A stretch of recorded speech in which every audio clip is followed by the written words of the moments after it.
Cerita akan berfokus pada seorang pemuda sahabat dekat Optimus Prime bernama Kale. Ini orangnya yang sedang memancing bersama dengan sang ayah di walungan Amerika yang di situ terlihat kedekatan di antara keduanya sangat erat. Bukti bahwa sang ayah sangat menyayangi anak lelakinya, begitupun sebaliknya.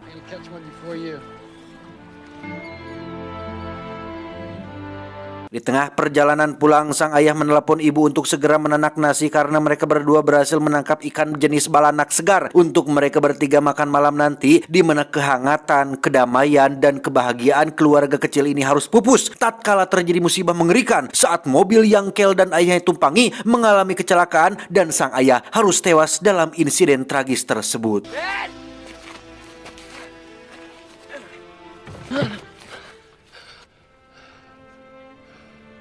Dan inilah Sabtu bersama Bapak. Loh, dan inilah Disturbia.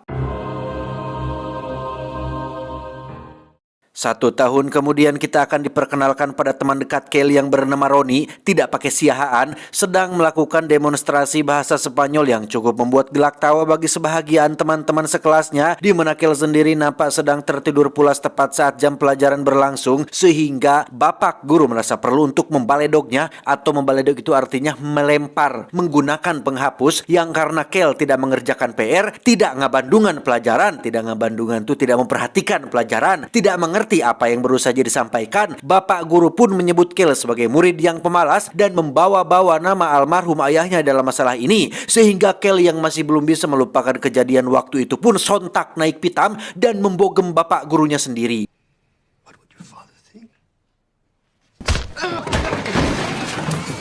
Akibatnya, masalah ini pun dibawa ke ranah hukum yang karena Kel masih berusia di bawah 18 tahun, dia hanya diberikan sanksi kurungan selama 3 bulan di dalam rumah dengan akan memakai alat kecil di kakinya yang berfungsi untuk sebagai pengirim sinyal ke polisi apabila Kel pergi keluar lebih dari jarak 30 meter dari server yang telah dipasang di dalam rumah.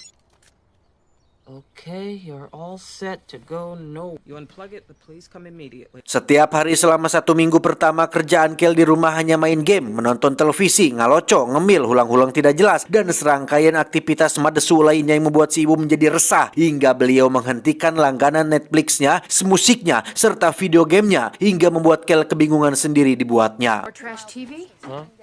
No, it's news. Alasan si ibu mencabut semua hiburan di rumah adalah supaya Kel bisa mengintrospeksi diri, bukannya malas-malasan seperti ini, yang meskipun agak dongkol sedikit, Kel yang sayang terhadap sang bunda pun bersedia untuk merubah dan akan mengerjakan pekerjaan rumah sesuai dengan apa yang diperintahkan ibunya, walaupun rada aral sedikit.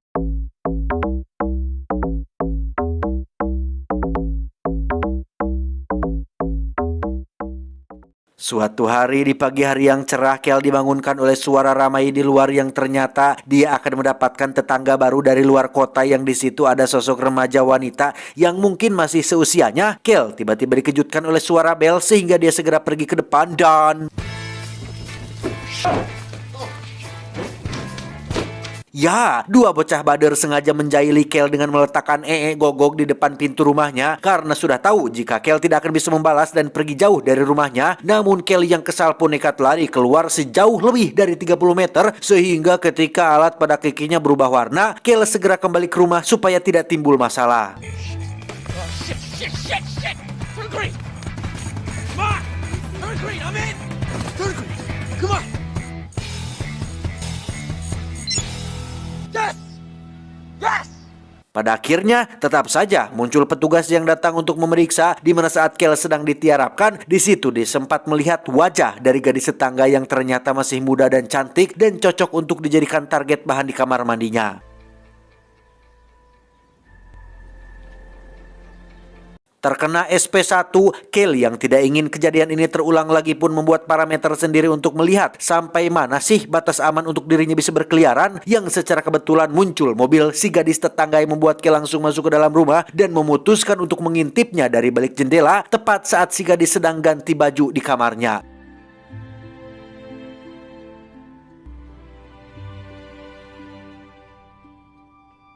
Tak lama muncullah Roni yang datang untuk bermain di hari libur, di mana Kel langsung menunjukkan apa saja yang sudah dia lakukan selama 1 minggu ini, yang itu kegabutannya mengamati lingkungan sekitar dengan sekian banyak rutinitas yang dilakukan, seperti 3 bocah bader yang 2 diantaranya sempat menjailinya dengan tokai guguk. Lalu ada tetangga sebelahnya yang bernama Robert Turner, seorang om-om lajang misterius yang tinggal sendirian. Namun yang menarik adalah sosok gadis tetangga baru yang belum diketahui siapa namanya, di mana Kel dan Roni secara kebetulan mengamati si gadis tepat saat dia akan berenang di kolam belakang, yang pemandangan tersebut cukup membuat mata mereka berdua terbelalak dibuatnya. Take this, take that, put that down. Look at the top, second story.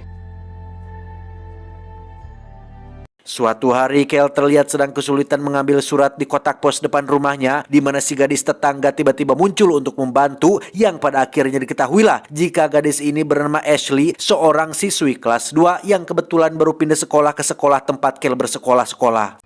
I'm Ashley, by the way. What's that too?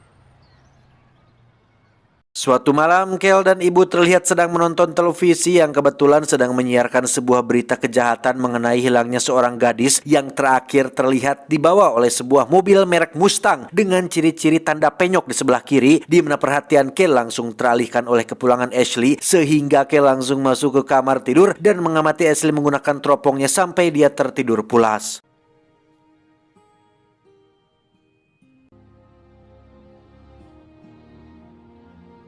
Saat malam hari itulah Kel tak sengaja bangun oleh suara mobil tetangganya, yakni si om-om lajang bernama Robert yang terlihat sedang membawa 2 kantong plastik hitam besar, di mana Kel melihat suatu keanehan yang kebetulan saat baru menyadari jika mobil milik Robert adalah jenis Mustang dan ada penyok di bagian kiri di bemper mobilnya.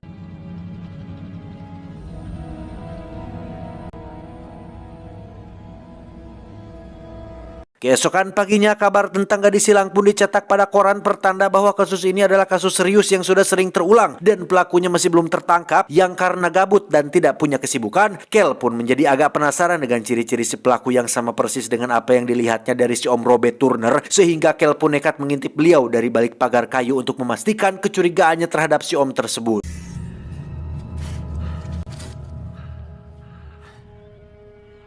Saat Roni datang itulah Kel langsung menceritakan apa saja yang sudah dia lihat, sehingga Roni yang kalau depannya ditambahin Mark jadi jenis camilan enak pun mulai memeriksa kasus tersebut, yang ternyata kejadian orang hilang ini sudah terjadi sejak 8 tahun yang lalu dan sampai saat ini kasusnya belum terpecahkan akibat sulitnya melacak pergerakan si pelaku yang selalu berpindah-pindah lokasi. But listen to this. Now the cops are saying that the circumstances surrounding the girl's disappearance are similar to several murder kidnappings in Austin. Selesai penyelidikan, perhatian mereka berdua langsung teralihkan oleh Ashley yang akan ngojai di balong. Editor, tolong kasih teks kecil di bawah ya. Ngojai di balong sama dengan berenang di kolam yang biasa ada lauk jairnya gitu besok. Di mana aksi ngintip mereka berdua akhirnya ketahuan setelah Roni tak sengaja menimbulkan suara, sehingga tak lama kemudian bel pintu pun berbunyi dan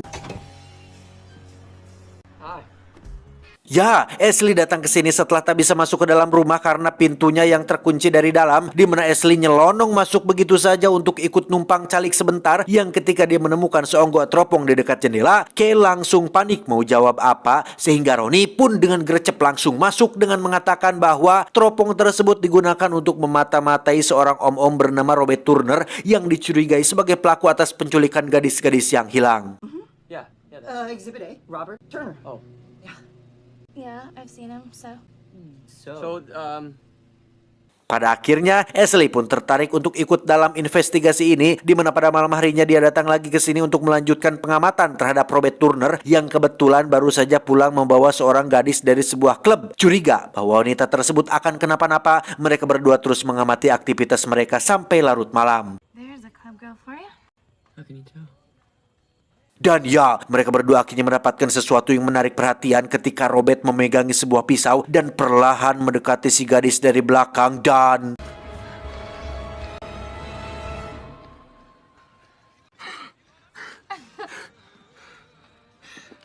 Ya, ternyata pisau tersebut digunakan untuk memotong tali gaun sebagai pemanasan untuk melakukan pengenceritan, di mana mereka bertiga akhirnya merasa lega setelah kecurigaan ini hanyalah suuzon semata, sehingga Roni dan Ashley pun pulang ke rumah masing-masing tanpa perlu khawatir lagi dengan apapun. Thank you for an interesting night.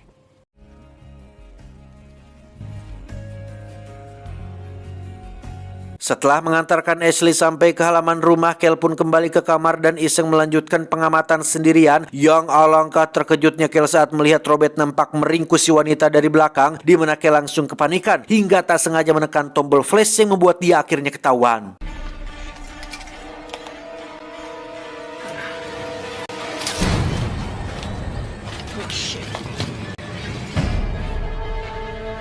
Sadar si wanita sedang dalam bahaya, Kel pun langsung menghubungi Ronnie untuk meminta saran harus melakukan apa, di mana kepanikan itu seketika berakhir setelah si wanita keluar rumah dengan kondisi sehat walafiat karena ternyata Robert hanyalah berantem dengan si wanita yang ingin buru-buru pulang ke rumahnya.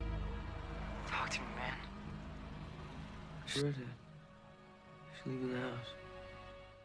Keesokan paginya, Kel terlihat baru bangun tidur dan seperti biasa langsung meluncur ke dapur untuk membuat sarapan, yang ketika sedang mencari belum sampo dan kopi hitam di dalam kulkas, tiba-tiba... Ya, Om Robert rupanya menolong sang ibu yang mobil bannya kempes, di mana semua kecurigaan Kel terhadap beliau pun kini semakin agak sedikit bertambah kuat karena sangat kebetulan sekali sosok yang dicurigainya selama beberapa hari terakhir ini secara kebetulan menolong ibunya, apalagi semalam dirinya sempat ketahuan oleh beliau, sehingga Kel merasa bahwa Robert punya maksud tertentu atau maksud rahasia dengan kemunculannya di rumah ini. Kel pun menceritakan hal ini kepada Ashley, berharap ada masukan atau solusi. Namun Ashley yang tidak secara langsung melihat bagaimana Robert datang ke rumah pun merasa jika si Kel ini terlalu parnoan, terlalu berlebihan, terlalu mengada-ngadakan. Sehingga Kel diminta untuk banyak-banyak muhasabah diri dan jangan menilai orang lain terlalu cepat. Dan secara kebetulan kedua orang tuanya sedang keluar kota. Ashley akan mengadakan pesta di rumahnya bersama dengan teman-teman sekolahnya, sehingga Ashley meminta Kel untuk jangan bertindak aneh-aneh dan jangan lakukan atau lanjutkan investigasi tanpa dirinya. Try to keep those in your drawers tonight, will ya? Singkat cerita, malam pun tiba. Kegiatan telah dimulai. Banyak muda-mudi yang datang bukan untuk diskusi pelajaran atau pengajian Karang Taruna, melainkan untuk berpesta-pesta minum homer alias alkohol dan berjoget dengan diiringi lagu DJ Breakbeat Skidibidi Toilet, yang di situ Kel mendapati Ashley sedang didekati oleh seorang cowok yang mengambil kesempatan dalam kesempitan, sehingga Kel yang timbul rasa cemburu pun nekat melakukan sesuatu yang beradrenalin, yaitu menyetel lagu dangdut berjudul Nasi Bunga versi koplo untuk mengganggu jalannya musik DJ pada pesta tersebut. That's it. That's it.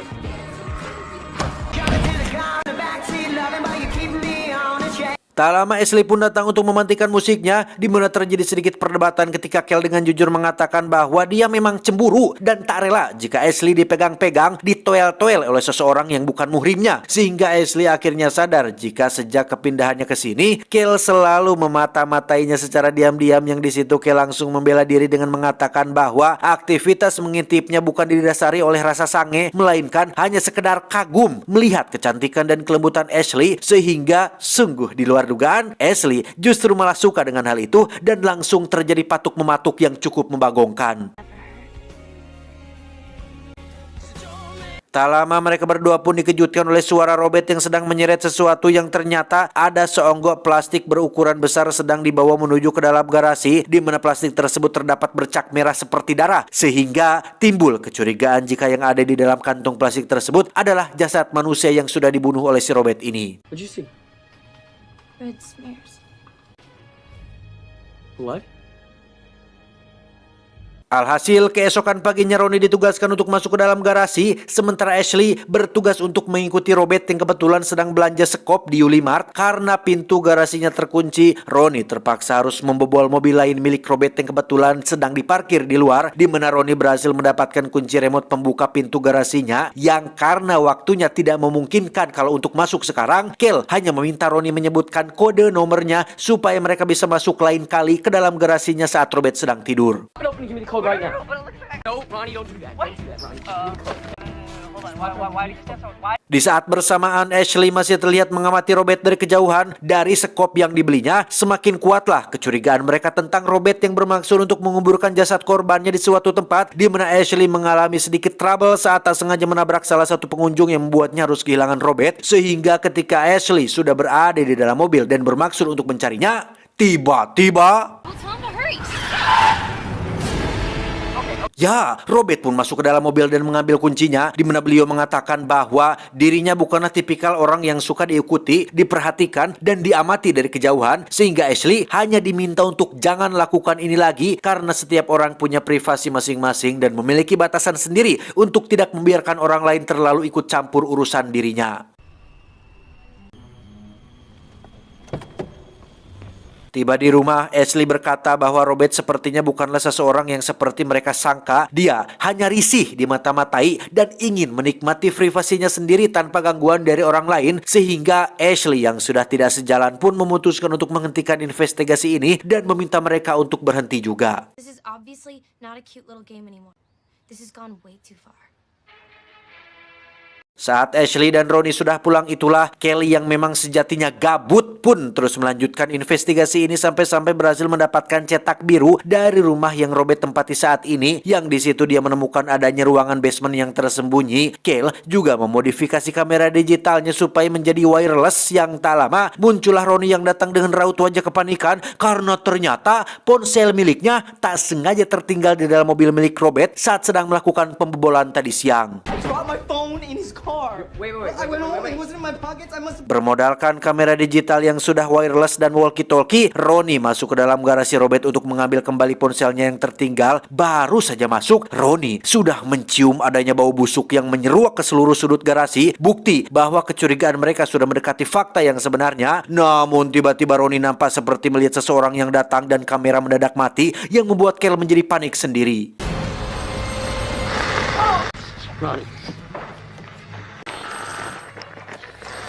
Bermodalkan tongkat baseball, Kel nekat keluar dari parameter demi menyelamatkan sahabatnya, di mana aksi nekat tersebut harus berakhir oleh kedatangan petugas polisi yang datang sesuai alarm pelanggaran. Alih-alih mendapat bantuan dari para petugas, Kel justru harus terkena SP2 setelah dituduh telah menerobos rumah seseorang, dan yang ada di dalam kantong plastik tersebut ternyata adalah seekor rusa yang mati tertabrak oleh Robert, di mana sekop yang dia beli dari Yulimart adalah untuk digunakan menguburkan bangkai rusa tersebut sebagai bentuk tanggung jawab atas apa yang sudah dilakukannya. Bury it sooner, but it's been a hell of a week. Come on. Alhasil, Kel pun dimarahi habis-habisan oleh ibu yang sudah capek dengan tingkah laku anaknya yang selalu saja membuat masalah. Selesai dibeat, Kel langsung masuk kembali ke kamar dan mengamati si Robert. Dia yakin jika saat ini Ronnie sedang butuh pertolongan dan mungkin sedang disekap di ruangan rahasia. Namun ketika Kel mencoba menelepon ponselnya, tiba-tiba ya, Ronnie malah mengerjai Kel yang sehabis terkena masalah serius gara-gara kejadian ini, di mana Ronnie mengaku sangat panik hingga dia kabur dan bersembunyi di dalam lemari karena takut berurusan dengan polisi. Sisi baiknya, Ronnie berhasil mendapatkan rekaman video saat dirinya sedang kabur dan melalui jalan belakang, di mana pada saat yang bersamaan terlihat ibunya si Kel mendatangi Robert untuk meminta maaf sekaligus untuk meminta jalur damai agar Robert tidak membawa masalah ini ke tahap yang lebih lanjut. This works. I dropped it. Here we are. You know what? I was in your closet. Saat sedang mengamati ibu dan Robert itulah Kel tak sengaja melihat sesuatu yang aneh pada rekaman video milik Ronnie yang setelah diperbesar ternyata ada sosok kepala wanita di dalam ruangan basement, sehingga seluruh kecurigaannya selama ini terhadap Robert adalah benar adanya.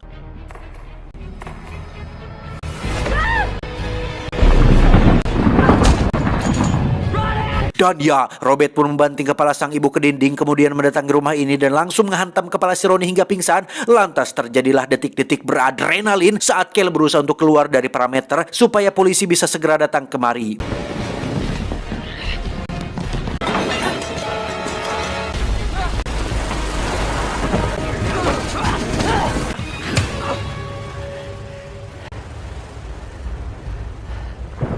Sangat disayangkan, Robert berhasil menangkap Kel dan mengikatnya di kursi dalam rumah Kel sendiri. Entah apa motif Robert menculik dan membunuh para gadis yang hilang, tetapi motif dia melakukan ini kepada Kel dan ibunya sudah jelas disebabkan oleh Kel yang terlalu ikut campur dan terlalu dalam mengulik privasi orang lain dan suka mengintip orang lain, sehingga mau tidak mau sekarang Robert harus membereskan semuanya dengan cara membuat Kel seolah menjadi pelaku atas pembunuhan Ronnie dan ibunya, di mana Kel dipaksa untuk menulis surat kepada Ashley berisi pengakuan atas semua tindakan pembunuhannya.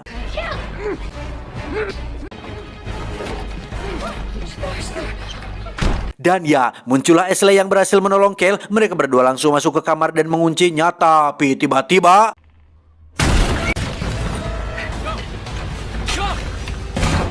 mereka berdua loncat ke dalam air. Ashley lari sejauh mungkin untuk memastikan polisi datang, sedangkan Kale mengambil gunting tanaman dan bermaksud untuk mencari ibunya di rumah si Om Robert ini.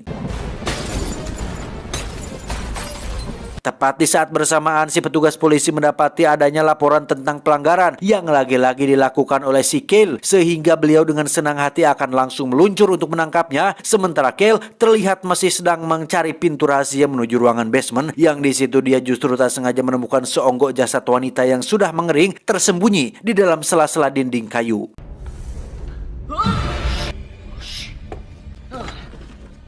Tak menyerah, Kale pun pergi ke ruangan lain yang di situ terdapat ruangan macam operasi yang mungkin Robert gunakan untuk menyiksa dan membedah korbannya. Juga terdapat ID milik si wanita nightclub malam pada malam itu yang faktanya dia tidak pernah keluar dari rumahnya, dan bisa jadi yang Kale lihat pada malam itu adalah Robert sendiri yang menyamar dengan berpakaian wanita seperti supaya Kale tidak curiga.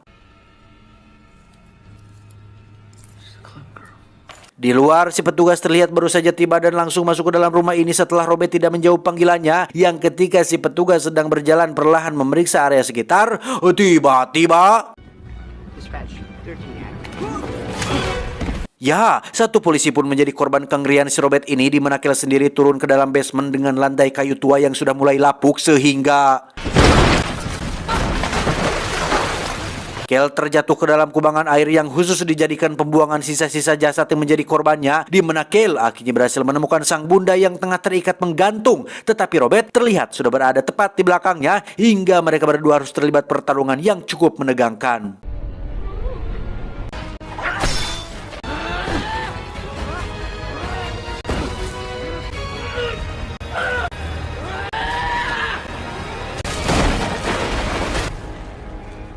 Dengan bantuan sang bunda, Kale akhirnya berhasil mengalahkan si Robert menggunakan pisau tanaman yang membuatnya langsung jatuh tak berdaya, di mana mereka berdua akhirnya resmi mengakhiri mimpi buruk ini dan semuanya kembali normal seperti biasa.